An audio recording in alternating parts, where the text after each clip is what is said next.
Quick tip on how to pull sealant from RV trim.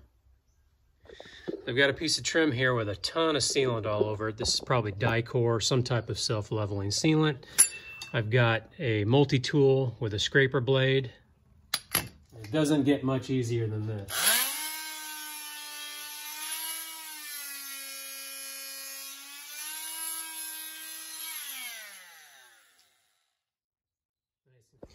There we go. That was literally less than 5 minutes. All of this area will be coated, so it'll be like a little shelf. And this is the mastic. You can see how thick it is.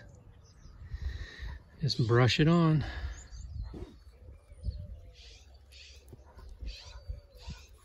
Go real thick. Got my base coat of Crazy-Seal membrane put on, and while that's curing, I'm gonna prep all my clearance lights. So I'm just taking a 1/2 inch off of the jacket and then testing each one with my little 12 volt from my cordless drill. Just take positive and negative. And on the battery, there's a positive and negative. Just test them and make sure that they all work. That the LEDs are all good. I'll do that with all of them, the amber and the red, before I put them up.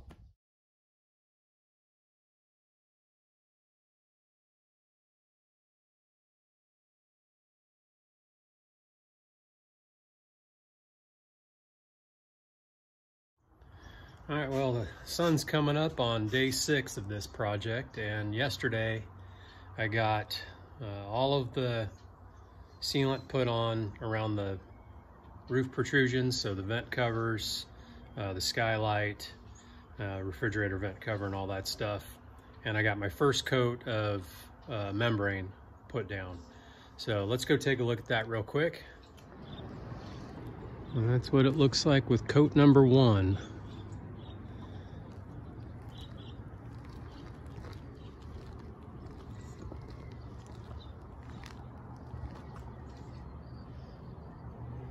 Looks pretty good. I got my clearance lights on the front put on.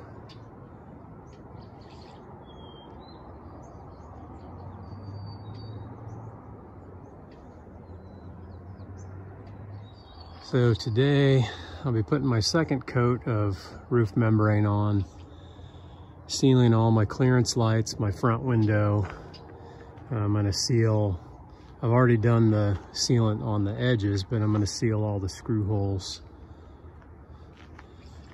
And of course all my side clearance lights. I will finish installing my rear clearance lights and get everything sealed up really well. And I'm going to seal my side trim, all the screw holes there. Every screw hole is going to get sealant before I put my screw cover on. So it'll just be kind of a double seal there. Triple seal really, because there's sealant underneath it with that seam tape. And other than that, I'm going to try to get some of the interior trim stuff done. I've got the trim pieces around those side panels that I put in, and then if I have time, I'll try to get some touch-up paint done. So I got my work cut out for me today. I'm gonna get moving. So I'm taping off my lower front cap trim, and instead of doing the regular caulking, I am going to use the Crazy-Seal. So got it taped off 3 inches, so 1.5 inches on each side. Paint it on. I'm just using this little 3-inch roller. Dunk it right in the bucket.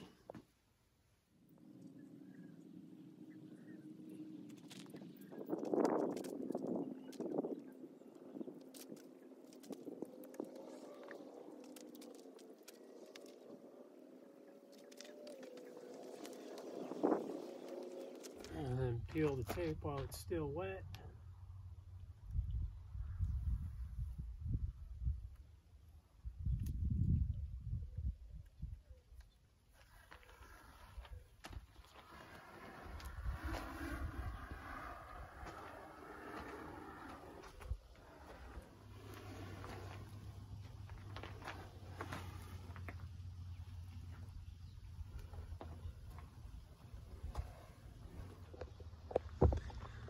And you've got a nice clean line and a sealed front cap trim.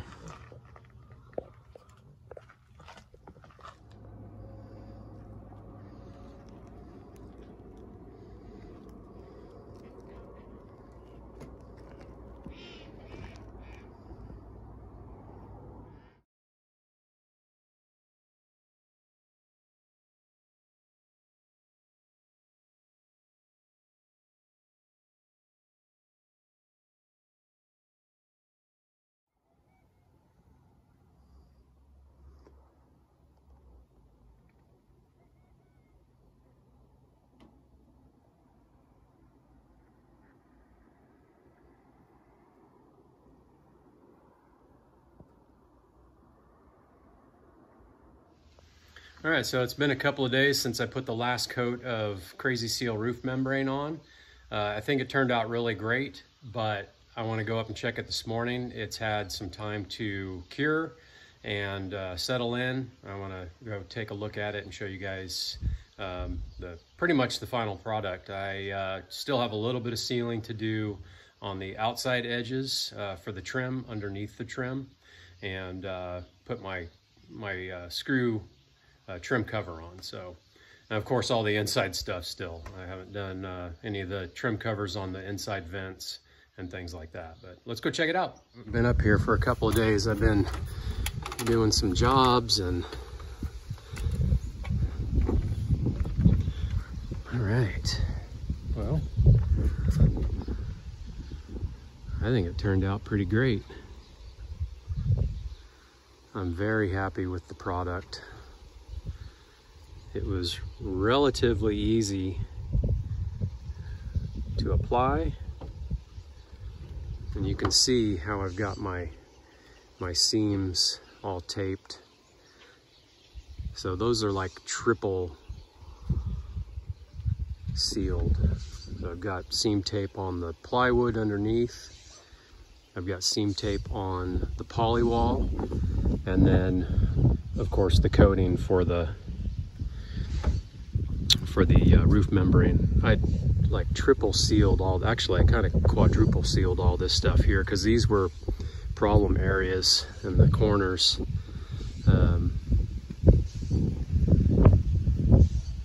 I just wanted to make sure that I got all that stuff extra good. It feels really solid. It's got a nice non-skid feel to it also, because it's silicone. I know people are going to kind of freak out that it's silicone, but it's a proven roof system. Been done on commercial roofs for decades.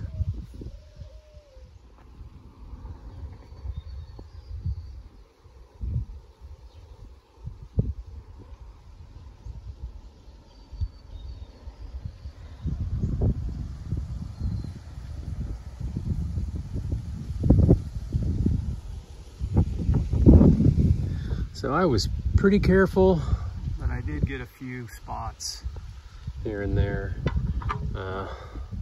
Pretty easy to clean that up with the blade.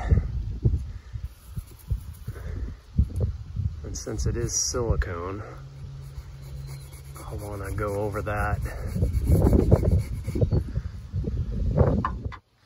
All right, so just real quick, wanted to go over the products of this Crazy-Seal roof system. This is the 50-year product warranty roof system that I just put on.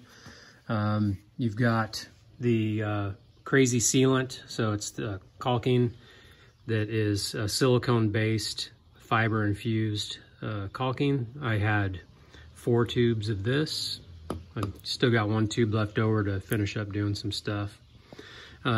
This is the Crazy-Seal Mastic. It's called Crazy Patch. It's a thicker consistency. Basically the same chemical makeup in all of these products, but like obviously this being the thickest, and then the mastic is brushed on around like the vents, any protrusions, vents, the sewer vents, the skylight, around the edges and stuff like that.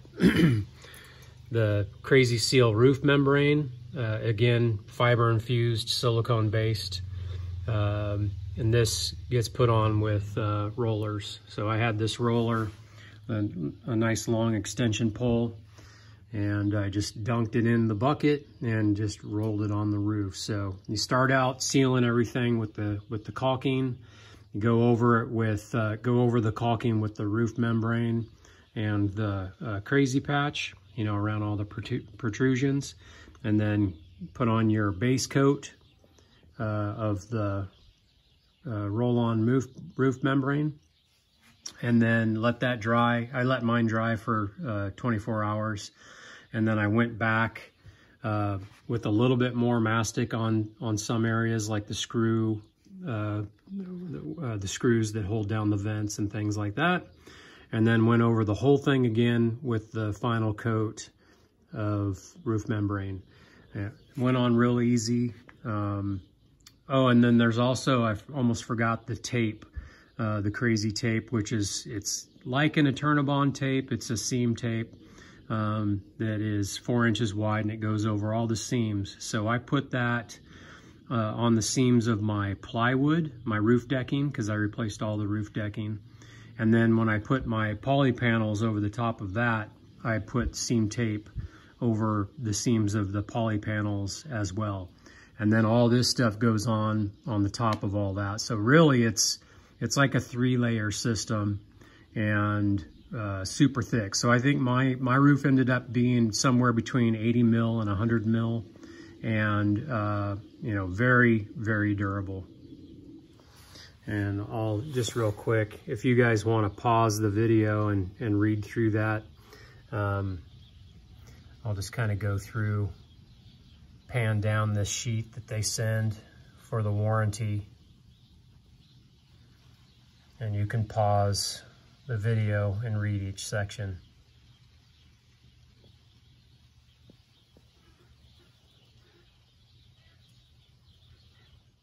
So I went through 2 of the long wide rollers, so I think they're 8-inch standard rollers.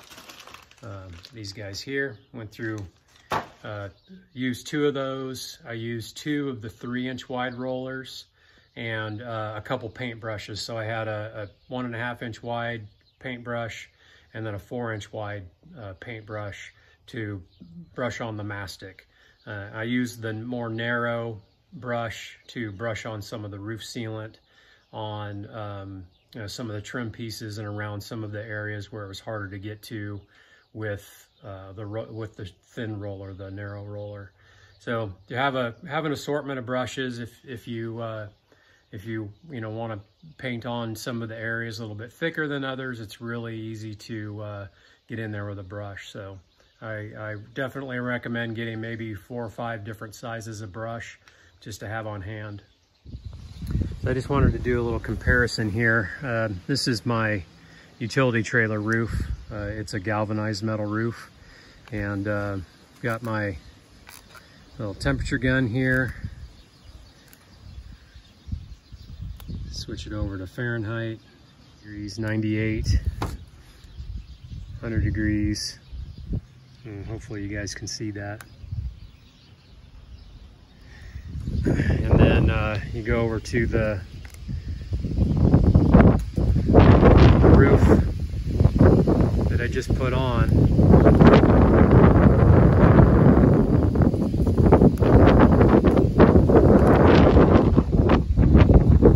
Get that wind noise down a little bit. So, you know, 60 degrees, 61 degrees. I don't know if you guys can see that. So there's about a 40-degree difference there. know, even just like the plastic, that's 80, 81, 82 degrees, and then 59 degrees. So, you know, even the difference between this surface feels cold and then this feels warm. This is plastic, and this is the silicone roof. You guys can see that. And then like